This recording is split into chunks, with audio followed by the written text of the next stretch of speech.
Good morning to all of you. Vasu concept YouTube channel पे आप सभी का स्वागत है। आज की हमारी क्लास का टॉपिक है गौतम बुद्ध। बुद्ध के जीवन के बारे में हम पढ़ेंगे और बौद्ध धर्म के बारे में हम जानेंगे। एग्जाम पॉइंट ऑफ व्यू से भी बौद्ध धर्म इम्पॉर्टेंट है। हमारी जो एंशिएंट हिस्ट्री का पार्ट है बौद्ध धर्म, तो यहाँ से क्वेश्चन भी पूछे जाते हैं। तो आज हम बुद्ध के जीवन के बारे में भी जानेंगे और बौद्ध धर्म के बारे में भी। आज का दिन बौद्ध धर्म के बारे में जानने के लिए और बुद्ध के जीवन के बारे में जानने के लिए बहुत ही इम्पोर्टेंट डे है, बहुत ही महत्वपूर्ण दिन है ये। आज है वैशाख पूर्णिमा। हिंदी महीने में दूसरा महीना आता है चैत्र के बाद वैशाख।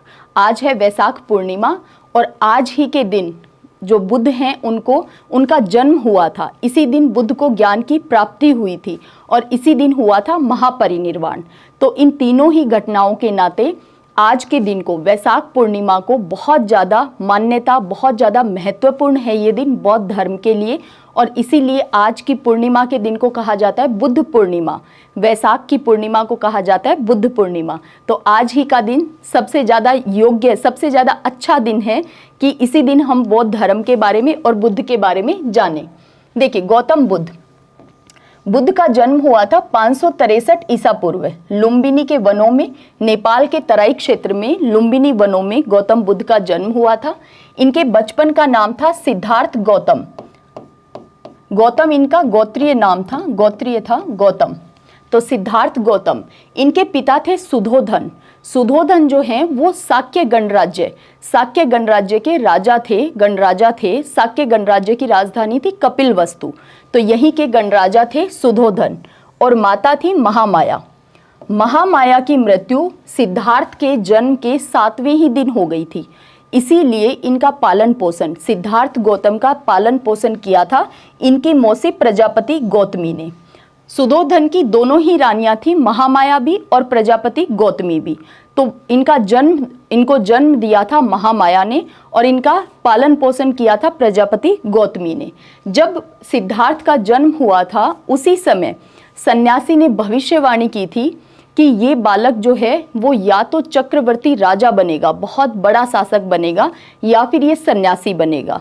तो ये जो दूसरी बात थी, दूसरी भविष्यवाणी थी, इससे सुधोधन बहुत ही ज़्यादा परेशान हो गए थे। और सुधोधन ने हर वो कोशिश की कि किसी भी तरह से सिद्धार्थ जो है वो सन्यासी बनने की तरफ, यानी वैराग्य का भाव किसी भी तरह से सिद्धार्थ के मन में ना आए। ये पूरी तरह से कोशिश की गई। राजमहल में सारे ऐश और आराम की व्यवस्था की गई और इसी के चलते सुधोधन ने मात्र 16 वर्ष की आयु में ही सिद्धार्थ गौतम का विवाह कर दिया था यशोधरा से। यशोधरा से विवाह 16 वर्ष की आयु में। यशोधरा का और सिद्धार्थ गौतम का पुत्र था जिसका नाम था राहुल। यहाँ पे सुधोधन ने इतनी सारी कोशिश की, उसके बावजूद भी सिद्धार्थ गौतम ने 4 ऐसे दृश्य देखे जिनसे उनके मन में बहुत ज़्यादा वैराग्य का भाव आ गया था। तो वो 4 दृश्य बहुत इंपॉर्टेंट हैं। क्या क्या देखा था? एक वृद्ध व्यक्ति को देखा, एक बीमार व्यक्ति रोगी को देखा, एक मृत व्यक्ति को देखा और एक सन्यासी को देखा। जो ये 3 दृश्य थे, एक वृद्ध व्यक्ति, एक रोगी, एक मृत व्यक्ति, इनको देखने से सिद्धार्थ गौतम को बहुत ही ज़्यादा दुख, परेशानी, ऐसी अनुभूति हुई थी। यानी बहुत ही ज़्यादा दुख, पीड़ा, इन सब की अनुभूति हुई। और जब सन्यासी को देखा, उस समय में सन्यासी बहुत ही प्रसन्न चित्त मुद्रा में था। यानी सन्यासी जो है वो इस संसार की सारी मोह माया को त्याग चुका था, तो वो बहुत ही प्रसन्न था। तो ये देख करके, इन चारों ही दृश्यों को देख करके बुद्ध के मन में, यानी सिद्धार्थ गौतम के मन में, क्योंकि बुद्ध वो कहलाए थे ज्ञान प्राप्ति के बाद, तो सिद्धार्थ गौतम के मन में वैराग्य का भाव बहुत ही ज़्यादा प्रबल हो गया था, वैराग्य का भाव आया। और इसीलिए 29 वर्ष की आयु में जब सिद्धार्थ गौतम 29 ईयर ओल्ड थे, उस समय में उन्होंने अपना गृह त्याग दिया था, घर त्याग दिया था। यहाँ पे दिखाई दे रहा है ना सारथी और घोड़ा। तो इनके घोड़े का नाम था कंथक और सारथी का नाम था छंदक। तो घोड़े और सारथी के साथ इन्होंने 29 वर्ष की आयु में अपना गृह त्याग दिया था। और इस गृह त्याग को ही बौद्ध धर्म में कहा जाता है महाभिनिष्क्रमण। महाभिनिष्क्रमण कहा जाता है जब सिद्धार्थ गौतम ने अपने घर का त्याग कर दिया था, गृह त्याग दिया था। अब देखिए, जब इन्होंने घर छोड़ा तो इससे पहले सुधोधन, इनके पिता, पूरी तरह से कोशिश कर रहे थे कि ये इस रास्ते पे आगे ना जाएं। लेकिन जब ये चले गए, रात को यशोधरा को, अपने पुत्र राहुल को, पिता को, माता जो लालन पालन किया था जिन्होंने, प्रजापति गौतमी को, इसके अलावा सुधोधन और प्रजापति गौतमी, इन दोनों का पुत्र था नंद। नंद जो थे ये सिद्धार्थ गौतम के भाई थे, यानी सुधोधन और जो प्रजापति गौतमी थी उनके पुत्र। तो यहाँ पे देखिए, नंद को, इसके अलावा यशोधरा को, अपने पुत्र राहुल को, सुधोधन को, प्रजापति गौतमी को, सभी को छोड़ करके बुद्ध जो हैं, सिद्धार्थ गौतम जो हैं, वो घर से चले गए हैं। तो यहाँ पे बहुत ही प्यारा संवाद राजमहल में बुद्ध के, सिद्धार्थ गौतम के घर त्याग देने से किस तरह से सुधोधन में और यशोधरा में संवाद चल रहा है। इसके अलावा जो प्रजापति गौतमी हैं वो भी दुखी हो रही हैं। तो सभी लोग दुखी हैं कि क्यों घर छोड़कर चले गए हैं सिद्धार्थ गौतम, क्योंकि सुधोधन ने तो बहुत कोशिश की थी, बहुत ही प्रयास किए थे कि वो कभी ना जाएं इस रास्ते पे। तो यहाँ पे मैथिली शरण गुप्त ने बहुत गजब तरीके से संवाद लिखा है कि यशोधरा और सुधोधन आपस में किस तरह से बात कर रहे हैं। सुधोधन कहते हैं कि धीरा है यशोधरे तू, धीरा है यशोधरे तू, धैर्य कैसे मैं धरूं, तू ही बता उसके लिए आज मैं क्या करूं। तो वो पूछ रहे हैं कि आज मैं क्या करूं, तुमने तो धैर्य कर लिया है। तो यशोधरा कहती है उनकी सफलता मनाओ, उनकी सफलता मनाओ तात मन से, सिद्धि लाभ करके शीघ्र लौटे वे वन से, कि भी जल्दी अपनी ज्ञान की प्राप्ति करके वो वन से लौट आए। तो इस पे सुधोधन कहते हैं तू क्या कहती है बहू, तू क्या कहती है बहू, पाऊं मैं जहां कहीं, चतुर चरों को भेज खोजूं भी उसे नहीं। कि भाई अब पीछे छोड़ करके जो चतुर चर हैं उनको पीछे छोड़ करके उसे ढूंढे भी नहीं। तो इस पे यशोधरा कहती है नहीं तात। तो इस पे फिर सुधोधन पूछते हैं कैसी बात है यह बेटी, कैसी बात है बेटी, यह भूल है। तो यशोधरा कहती है किंतु खोज करना उन्हीं के प्रतिकूल है, कि अगर हम ढूंढ लाएंगे तो ये सिद्धार्थ गौतम के ही प्रतिकूल बात हो जाएगी। तो फिर से सुधोधन पूछते हैं, उन्हें समझ नहीं आ रहा है कि किस तरह से, क्यों घर छोड़ के सिद्धार्थ गौतम चले गए हैं। तो फिर यहाँ पे पूछते हैं सुधोधन यशोधरा से कि कैसे भाई, प्रतिकूल कैसे है ये बात। तो फिर यशोधरा कहती है कि सोचो तात, सोचो तात, क्या वे इसी अर्थ गए हैं, यानी क्या वो इसी कारण गए हैं कि हम उन्हें ढूंढ लाएं। सोचो तात, क्या वे गए इसी अर्थ हैं, हम लाएं ढूंढ उन्हें, क्या वे असमर्थ हैं। कि अगर उनको घर ही आना होता तो वो खुद असमर्थ थोड़े ना आए। तो यहाँ पे यशोधरा और सुधोधन, बहुत ही प्यारा संवाद दिखाया है मैथिली शरण गुप्त जी ने। और इसके अलावा यहाँ पे यशोधरा ने सुधोधन को तो फिर भी बैलेंस कर लिया है, उनको समझा दिया है, लेकिन यशोधरा खुद भी नाराज है इस बात से कि सिद्धार्थ गौतम जो है वो रात को चुपके चुपके चोरी चोरी चले गए हैं। तो वो स्वयं क्या कहती हैं कि सिद्धि हेतु स्वामी गए, यशोधरा कह रही है सिद्धि हेतु स्वामी गए, यह गौरव की बात, कि सिद्धि के लिए गए हैं ये तो बहुत गौरव की बात है, सिद्धि हेतु स्वामी गए यह गौरव की बात, परंतु चोरी चोरी गए यही बड़ा वैघात, सखी वे मुझसे कहकर जाते, सखी वे मुझसे कहकर जाते, कह तो क्या वे मुझको अपनी पथ बाधा पाते। तो यहाँ पे कहीं ना कहीं नाराजगी यशोधरा की भी दिखाई गई है। इसके बाद यशोधरा ना बहुत ही कॉन्फिडेंस के साथ अपने अधिकार के लिए बात करती है कि यहाँ पे सिद्धार्थ गौतम तो नहीं है, लेकिन फिर भी वो अपना अधिकार जताती है। वो कहती है नाथ तुम जाओ किंतु लौट आओगे, नाथ तुम जाओ किंतु लौट आओगे, हमें बिना अपराध अचानक छोड़ कहाँ जाओगे, अपनाकर संपूर्ण सृष्टि को मुझे न अपनाओगे, उसमें मेरा भी कुछ होगा, उसमें मेरा भी कुछ होगा जो कुछ तुम पाओगे। तो समझ सकते हैं कि किस तरह से एकदम कॉन्फिडेंस के साथ अपने अधिकार की बात कर रही है यहाँ पर यशोधरा।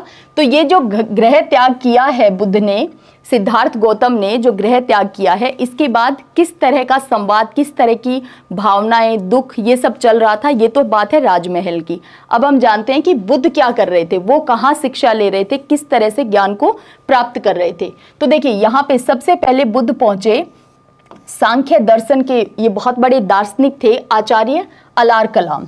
तो यहाँ पे अलार कलाम से शिक्षा ली, लेकिन फिर यहाँ पे बुद्ध को वो संतुष्टि वाला भाव नहीं आया, बुद्ध को लगा नहीं कि ज्ञान प्राप्त हो गया है।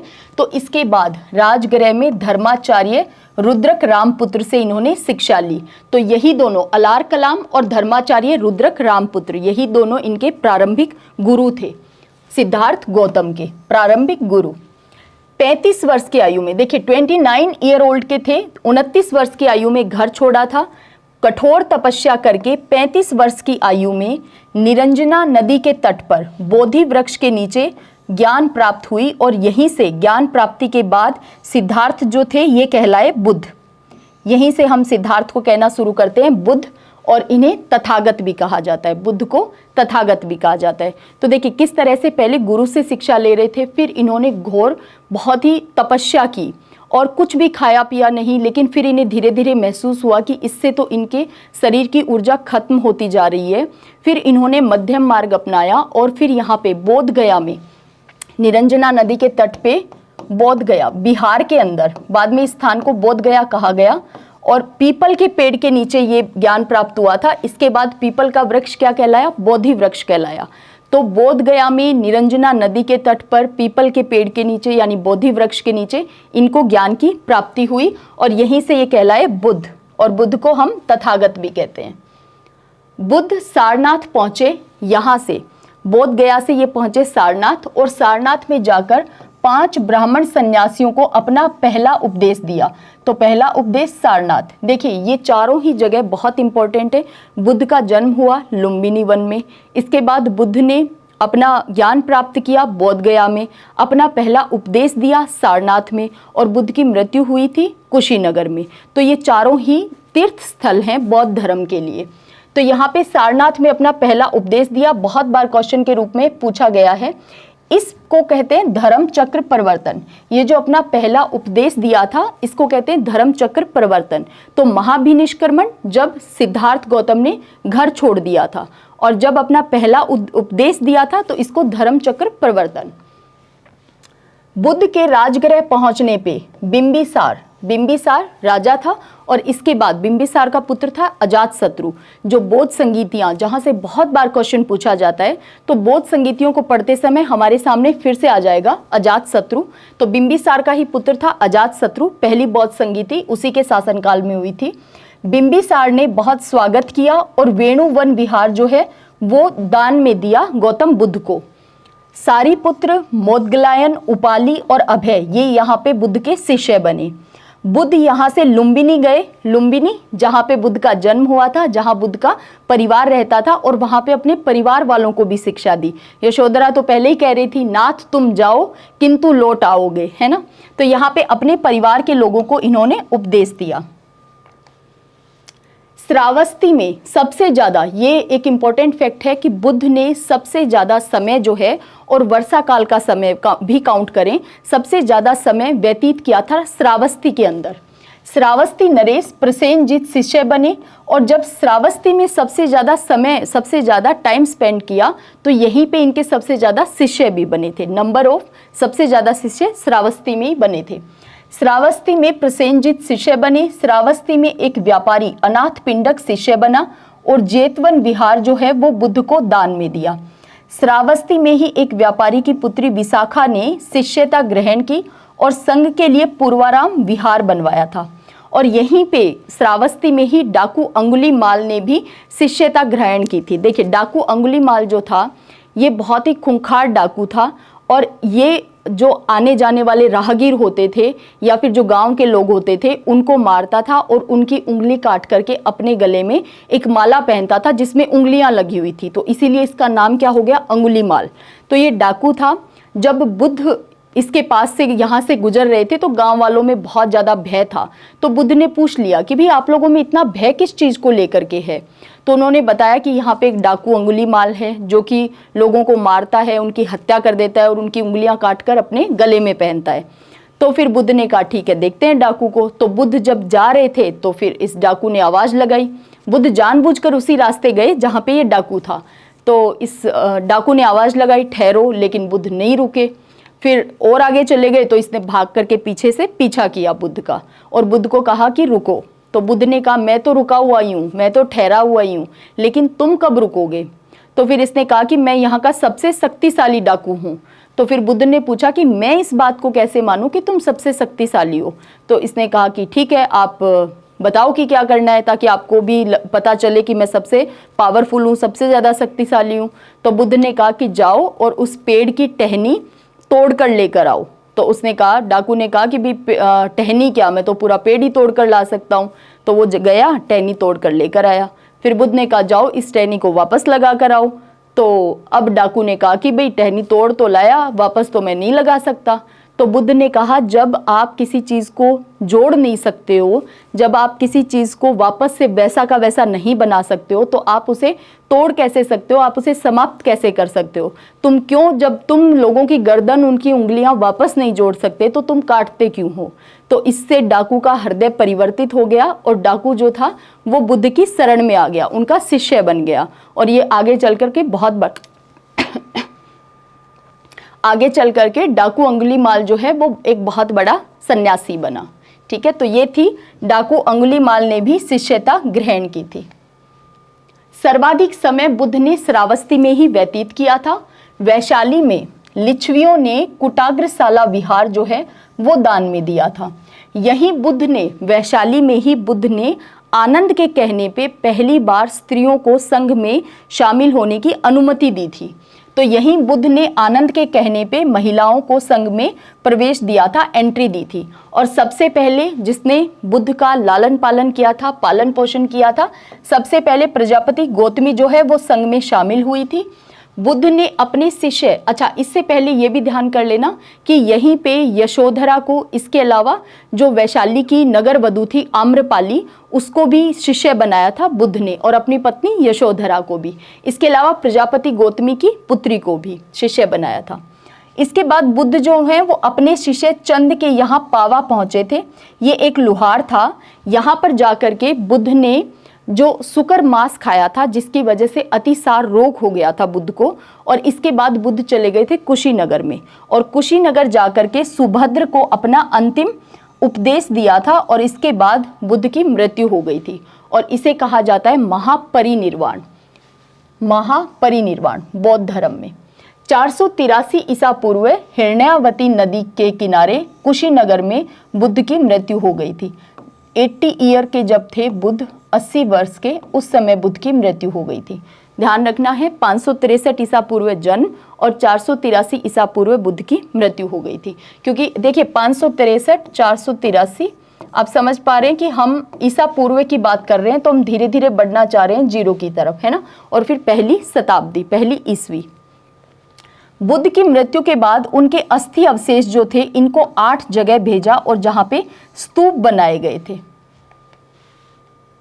बौद्ध धर्म के सिद्धांत, बौद्ध धर्म के सिद्धांत क्या थे? बुद्ध ने सभी के लिए 4 आर्य सत्य, 4 आर्य सत्यों का शिक्षा के रूप में 4 आर्य सत्य बताए थे। ये क्या क्या हैं चारों आर्य सत्य? दुख, दुख समुदाय, दुख निरोध, दुख निरोध गामिनी प्रतिपदा। तो बुद्ध ने कहा कि भाई जीवन भी दुख है, मृत्यु भी दुख है, रोग भी दुख है, वृद्धावस्था भी दुख है, यानी ये क्या है? सभी दुख हैं। तो इस दुख का कारण, दुख समुदाय, इस दुख का कारण क्या है? तो दुख का कारण बुद्ध ने बताया इच्छा, जो हमारी डिजायर है, जो हमारी इच्छाएं हैं, वही हमारे दुख का कारण है। फिर कहा दुख निरोध, भाई इन इच्छाओं को कैसे दूर किया जाए? तो यथार्थ का ज्ञान होने से ही हमें क्या हो सकता है? इन दुखों से मुक्ति मिल सकती है, जब हमें यथार्थ का ज्ञान हो। तो यही बात यहाँ पे इन्होंने बताई थी कि किस तरह से यथार्थ का ज्ञान प्राप्त किया जाए। और इसी ज्ञान के लिए इन्होंने बताया अष्टांगिक मार्ग, कि अष्टांगिक मार्ग को अपनाकर, इसका अनुसरण करके जो है वो इन 4 आर्य सत्यों यानी दुख का निवारण किया जा सकता है। तो अष्टांगिक मार्ग में क्या क्या है? सम्यक दृष्टि, सम्यक दृष्टि यानी ये जो 4 आर्य सत्य हैं इनमें विश्वास करो। इसके अलावा सम्यक संकल्प यानी मानसिक और नैतिकता का प्रतिज्ञा लो, उसकी मानसिक और नैतिक संकल्पना लो, प्रतिज्ञा लो। सम्यक वाक यानी कभी झूठ मत बोलो, ऐसा मत बोलो जिससे अगले को आघात पहुंचे, तो यानी अच्छा बोलो। इसके अलावा सम्यक कर्मात, अच्छे कर्म करो, बुरे कर्म नहीं करने हैं। इसके अलावा सम्यक आजीव, आपके जीवन जीने के लिए जो आपकी आजीविका है, व्यापार है उससे किसी दूसरे को ठेस नहीं पहुंचनी चाहिए, दूसरे की हानि नहीं होनी चाहिए, तो ऐसा व्यापार करो। सम्यक व्यायाम, व्यायाम आप समझते हैं शारीरिक और मानसिक स्वास्थ्य। इसके अलावा सम्यक स्मृति, स्मृति यानी यहाँ पे एकाग्रता की बात की गई है कि किसी भी आपकी जो दृष्टि है, देखने की जो आपका तरीका है, उसमें आपकी मानसिक योग्यता बहुत प्रबल होनी चाहिए, मानसिक योग्यता आपके पास होनी चाहिए, ऐसी आप कोशिश करो। सम्यक समाधि यानी निर्वाण, क्योंकि बुद्ध ने निर्वाण पे सबसे ज़्यादा बल दिया, जीवन मरण के इस चक्र से मुक्ति, निर्वाण पे बल दिया था। तो सम्यक समाधि यानी निर्वाण। बुद्ध ने अपने सारे ही उपदेश जो हैं वो आम जनता की भाषा में, आम जन की जो लैंग्वेज थी पाली, उसी में दिए थे। तो बुद्ध के सभी उपदेश थे पाली भाषा में। ये एक फैक्ट के रूप में है, बहुत बार पूछा जाता है। 10 सील, बुद्ध ने 10 सील बताए थे। बौद्ध धर्म में निर्वाण, अब ये जो निर्वाण है इसकी प्राप्ति कैसे हो, तो निर्वाण प्राप्ति के लिए सदाचार और नैतिक जीवन पर बल दिया था और 10 सील बताए थे। ये 10 सील क्या क्या थे? ये 10 सील थे कि अहिंसा, सत्य, इनके मार्ग पे चलो, अस्तेय यानी कभी चोरी मत करो, कभी भी मदिरा पान का सेवन मत करो, असमय भोजन मत करो। इसके अलावा जो बहुत ही सुखदायक बिस्तर है उस पे मत सो, आराम उस पे मत करो। इसके अलावा ब्रह्मचर्य को अपनाओ, व्यभिचार से दूर रहो, धन का संग्रह मत करो, आभूषणों का त्याग करो। ये सभी क्या थे? 10 सील थे जो कि बुद्ध ने बताए थे। 10 सीलों का पालन करने के लिए कहा था बुद्ध ने।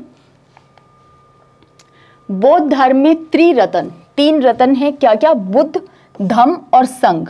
इसके अलावा बुद्ध के जीवन से जुड़े हुए प्रतीक हैं जो कि बहुत बार डायरेक्ट पूछ लिए जाते हैं एग्जाम में। क्या प्रतीक हैं? बुद्ध के जन्म का प्रतीक है कमल या फिर सांड। बुद्ध के गृह त्याग, सिद्धार्थ गौतम ने जब गृह छोड़ा था, अपना घर त्याग दिया था, उसे हमने कहा था, बौद्ध धर्म में कहा जाता है महाभिनिष्क्रमण। तो महाभिनिष्क्रमण का प्रतीक क्या है? घोड़ा। गृह त्याग का प्रतीक है घोड़ा। ज्ञान का प्रतीक है पीपल का वृक्ष, जिसे बोधि वृक्ष कहते हैं। प्रवचन का प्रतीक क्या है? चक्र है। निर्वाण का प्रतीक क्या है? पद चिन्ह है। और मृत्यु महापरिनिर्वाण का है स्तूप। इनके महापरिनिर्वाण के बाद 8 जगह इनके अस्थि अवशेषों को 8 भागों में बांट करके 8 जगह भेज दिया गया था जहाँ पे स्तूप बनाए गए थे।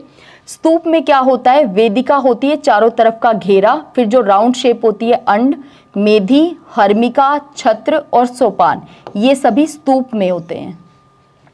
सांची का स्तूप, बरहूत का स्तूप, ये सब तो हम पढ़ते ही हैं, है ना। चैत्य, चैत्य किसे कहते हैं? कि जहां पूजा भवन, एक बार ये क्वेश्चन मेंस में पूछा भी गया था, चैत्य और विहार में क्या अंतर है, यूपीएससी मेंस में। तो पूजा भवन जहां पे स्तूप होता था उसे कहते थे चैत्य, और बौद्ध भिक्षु जहां पे निवास करते थे, जहां पे रहते थे, उसे कहा जाता था विहार। जो बौद्ध भिक्षुओं के रहने के लिए आवास होता था उसे कहते थे विहार। अभी हमने देखा था ना कि किस तरह से विहार जो है वो दान किए जा रहे थे बुद्ध को। बौद्ध संगीतियाँ, ये एग्जाम पॉइंट ऑफ व्यू से बहुत इंपॉर्टेंट है। 4 बौद्ध संगीतियाँ हुई हैं, किसके शासनकाल में हुई हैं, अध्यक्ष कौन था और किस समय में हुई हैं, और इनमें कार्य क्या हुआ था, ठीक है, इस समय में। तो बौद्ध धर्म का प्रचार प्रसार करने के लिए 4 बौद्ध संगीतियों का आयोजन किया गया था। पहली संगीति जो थी वो हुई थी राजगृह में, सप्तपर्णी गुफा के अंदर। अवधि 483 ईसा पूर्व में ये हुई थी। इसके समय में अजात शत्रु का शासनकाल था और इस संगीति का अध्यक्ष बना था महाकश्यप। महाकश्यप इसका अध्यक्ष बना था और इस संगीति में बुद्ध के उपदेशों को सुत्त पिटक तथा विनय पिटक में अलग अलग संकलित किया गया था।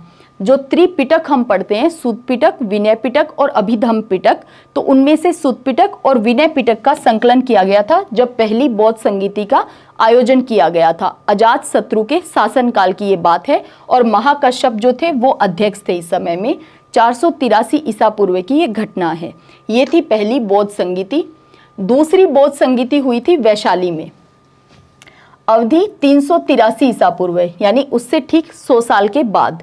शासनकाल था कालाशोक का, उस समय था पहली बौद्ध संगीति के समय अजात शत्रु का, और अध्यक्ष था साबकमीर या सुबुकामी, और वहां था महाकश्यप।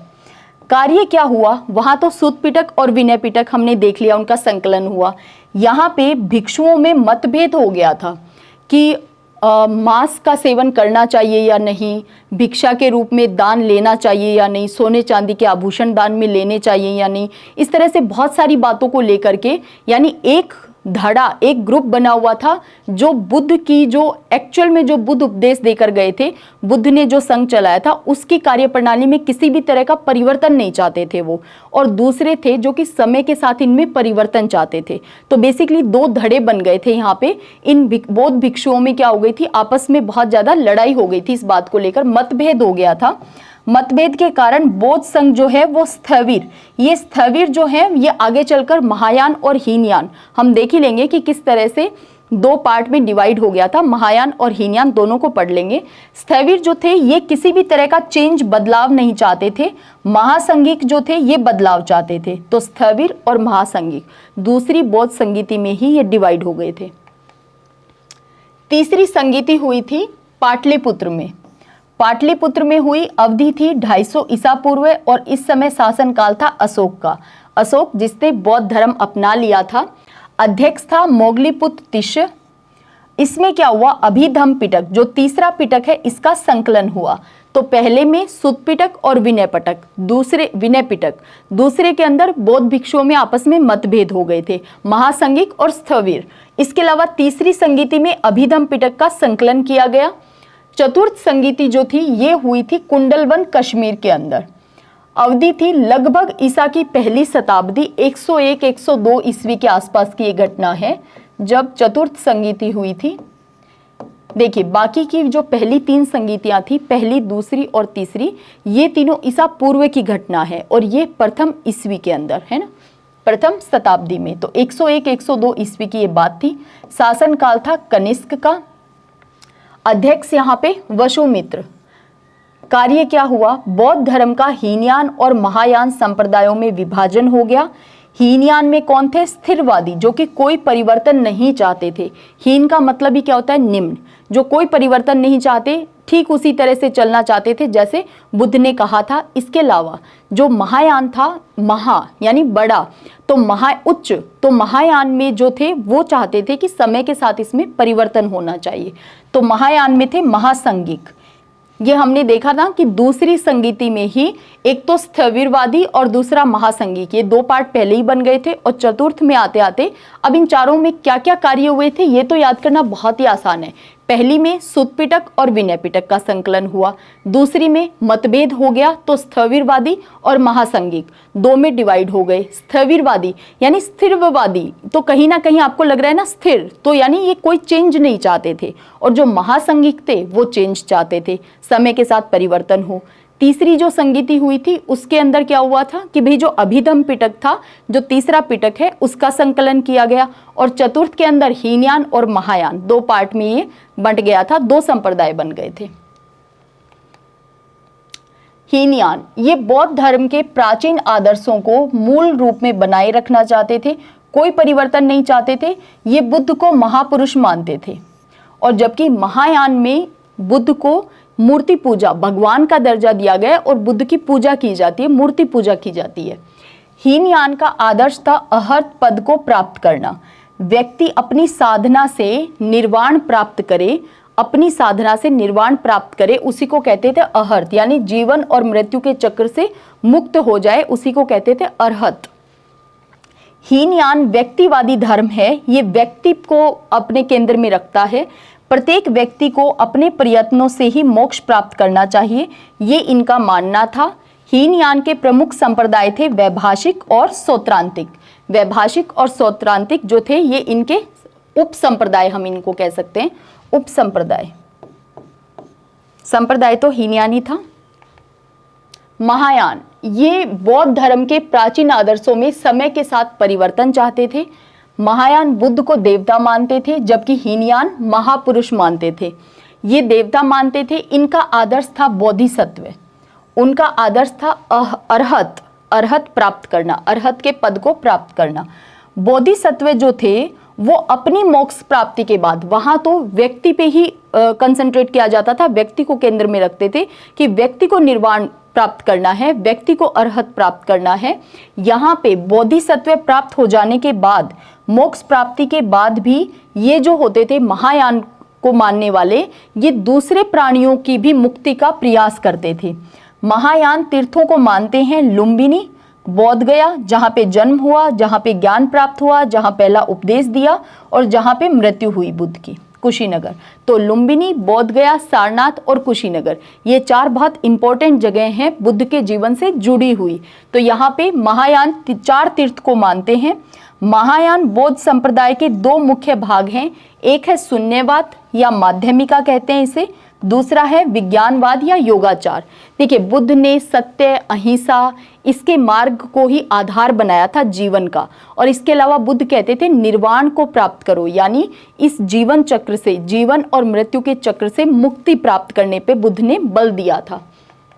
तो प्रेजेंट में जहाँ समाज में इतनी ज़्यादा नफरत, घृणा, द्वेष, कंपटीशन इतना ज़्यादा बढ़ रहा है, ऐसे समय में बुद्ध जो हैं वो और भी ज़्यादा प्रासंगिक बन जाते हैं। बौद्ध धर्म और भी ज़्यादा प्रासंगिक हो जाता है और जो बुद्ध के द्वारा दिए गए उपदेश थे, उनसे हम समाज में कहीं ना कहीं इन बुराइयों को, इन दोषों को दूर कर सकते हैं, है ना, कि ये घृणा, ये नफरत, ये इतना ज़्यादा कंपटीशन, ये गला काट प्रतियोगिताएं, ये सब कम हो और हम सभी क्या थोड़े से खुशी से रह सकें, है ना, प्रसन्न होकर रह सकें।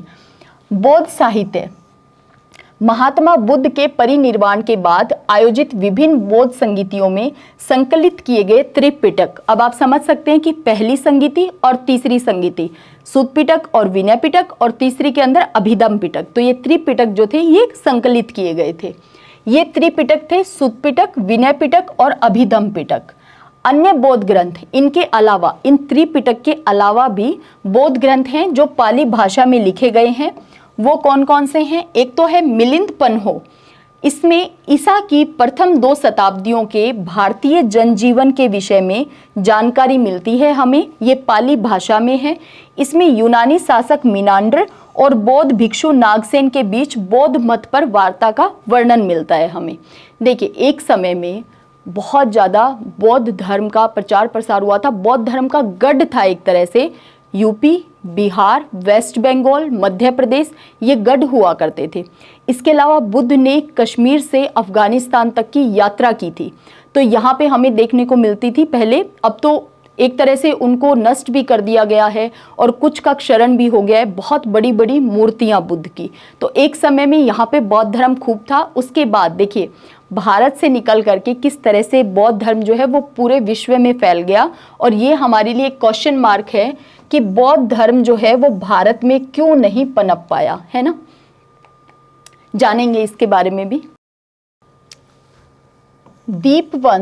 दीपवंश में सिंहल द्वीप यानी श्रीलंका के इतिहास पे प्रकाश डाला गया है और 4th शताब्दी ईस्वी में रचित यह वहाँ का पहला ग्रंथ है। महावंश, ये सभी पाली भाषा में है। इस ग्रंथ में मगध के राजाओं की क्रमबद्ध सूची मिलती है हमें। इसके रचयिता का नाम था मंदत महानाम, 5वीं से 6ठी शताब्दी ईस्वी के अंदर। इसके अलावा जातक कथाएं, ये नाम आप बहुत बार सुनते होंगे, जातक कथाएं, इसमें बुद्ध के पूर्व जन्मों की कहानियां हैं और ये भी पाली भाषा में ही हैं। तो बुद्ध के पूर्व जन्मों की कथाएं हैं इसके अंदर, और ये कथाएं बहुत प्रचलित हैं, इन्हें जातक कथाएं कहते हैं और ये पाली भाषा के अंदर ही हैं। तो ये थे त्रिपिटक के अलावा बुद्ध की प्रमुख मुद्राएं। देखिए, आप बुद्ध की बहुत सारी प्रतिमाएं देखते होंगे, तो बुद्ध की जो प्रतिमा है मथुरा शैली, इसके अलावा सबसे ज़्यादा जो बुद्ध की प्रतिमाएं बनाई गई थी वो गांधार शैली में थी। यहाँ पे बुद्ध की प्रमुख मुद्राओं की हम बात कर रहे हैं। धर्म चक्र मुद्रा, बुद्ध की यह मुद्रा जो है वो उनके जीवन काल में उन महत्वपूर्ण क्षणों पे केंद्रित है जब वे प्रबोधन के पश्चात सारनाथ के कुरंग उपवन में पहली बार धर्मोपदेश दे रहे थे। पहली बार जब उपदेश दे रहे थे उस समय धर्म चक्र मुद्रा। अभय मुद्रा, अभय का मतलब ये अब आप समझ सकते हैं, कोई भय नहीं। तो यहाँ पे महात्मा बुद्ध की यह मुद्रा शांति, सुरक्षा, दयालुता, भय मुक्तता का प्रतीक है, तो अभय मुद्रा। भूमि स्पर्श मुद्रा, बुद्ध की यह भाव भंगिमा, ऐसा जो चित्रित दिखाया गया है बुद्ध को, वो बोध गया में उनके ज्ञान प्राप्ति का संकेतक है, प्रबोधन का संकेतक है। और प्रबोधन के बाद जब वो उपदेश दे रहे थे तब वो मुद्रा है धर्म चक्र मुद्रा। ज्ञान मुद्रा, बुद्ध के अंगूठे के स्पर्श से चक्र के निर्माण को और एक हाथ उनका अपने दिल पे हथेली से सीने को स्पर्श करते हुए है, ये ज्ञान मुद्रा को प्रदर्शित करता है। इस तरह की जो मुद्रा वाली आप प्रतिमाएं देखते हैं। वरद मुद्रा, वरद मुद्रा यह मुद्रा ऊर्जा की प्राप्ति के लिए पूर्णतः समर्पित होने का गुण सिखाती है, पूरी तरह से समर्पित होने का गुण सिखाती है। तो अगर आपको अपने रूम में प्रतिमा लगानी हो तो आप वरद मुद्रा की लगा सकते हैं, है ना। वैसे तो किसी भी मुद्रा की लगाएंगे उससे पॉजिटिव वाइज ही आएगी आपके आसपास, ऊर्जा माहौल जो है वो सकारात्मक रहेगा। देखिए, बौद्ध धर्म की लोकप्रियता के कारण क्या क्या थे। एक तो इसमें जटिल दर्शन नहीं था, दूसरा ये लोक भाषा, आम जनता की भाषा पाली में उपदेश दिए थे बुद्ध ने। इसके अलावा बौद्ध धर्म को राजकीय संरक्षण प्राप्त था। हमने देखा कि किस तरह से बिंबिसार भी स्वागत कर रहे थे, प्रसन्नजीत जो है वो भी, उन्होंने भी शिष्यता ग्रहण कर ली थी। तो इससे पता चलता है कि राजकीय संरक्षण प्राप्त हो रहा था बौद्ध धर्म को। इसके अलावा बौद्ध धर्म जो था वो सामाजिक समानता के सिद्धांत पे था, तो इसीलिए बहुत ज़्यादा पॉपुलर हो गया था। बुद्ध जो हैं वो स्वयं भी वर्ण व्यवस्था में आस्था नहीं रखते थे, यानी वर्ण व्यवस्था को नहीं मानते थे, जाति व्यवस्था को नहीं मानते थे। इवन बुद्ध जो हैं उनको मानव कल्याण के लिए वो ईश्वर से रिलेटेड जो क्वेश्चन होते थे उनको भी बताना आवश्यक नहीं समझते थे कि ईश्वर है या नहीं है, आत्मा है या नहीं है, क्योंकि आत्मा को वो नकारते थे। तो ईश्वर वाली बात पे मौन रहते थे, वो चुप रहते थे, है ना, कोई इसका आंसर नहीं करते थे। तो बौद्ध धर्म में वर्ण व्यवस्था को अस्वीकृत किया गया है। बौद्ध धर्म का लचीलापन, ये भी एक बहुत बड़ा कारण था। बुद्ध ने मध्यम मार्ग जो अपनाया था, इसके नाते भी बौद्ध धर्म बहुत ज़्यादा लोकप्रिय हुआ था। इसके अलावा बौद्ध संगीतियों का जो आयोजन किया गया था, तो इससे भी बौद्ध धर्म का प्रचार प्रसार हुआ था। हम जानते हैं कि अशोक ने किस तरह से बौद्ध धर्म के प्रचार प्रसार के लिए अपने पुत्र महेंद्र को भी भेजा था, अपनी पुत्री को भी भेजा था। तो इस तरह से बहुत ज़्यादा प्रचार प्रसार किया गया था बौद्ध धर्म का, और एक बहुत ही अच्छा धर्म है बौद्ध धर्म। प्रेजेंट में इसकी जो प्रासंगिकता है वो खूब है कि ताकि हम नफरत से, घृणा से, इन सब से मुक्त हो सकें। बौद्ध धर्म जो है, बुद्ध जो हैं वो अपने उपदेशों में निर्वाण पे सबसे ज़्यादा बल देते थे, और बुद्ध ने स्वयं सत्य और अहिंसा को अपने जीवन का आधार बनाया था। सत्य और अहिंसा, जो कि हिस्ट्री में गांधी जी को पढ़ते समय हम फिर से यही बात पढ़ते हैं, सत्य और अहिंसा का मार्ग, है ना। बुद्ध के अनुयायियों को दो वर्गों में बांटा गया था। एक थे उपासक। ये उपासक जो होते थे वो अपने परिवार के साथ रहते थे और फिर ये बौद्ध धर्म को मानते थे।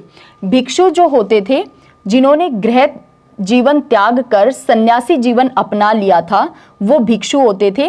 पहले इनको सरमण कहा जाता था शुरुआती समय के अंदर, और फिर 10 साल के बाद इनको भिक्षु का दर्जा दिया जाता था।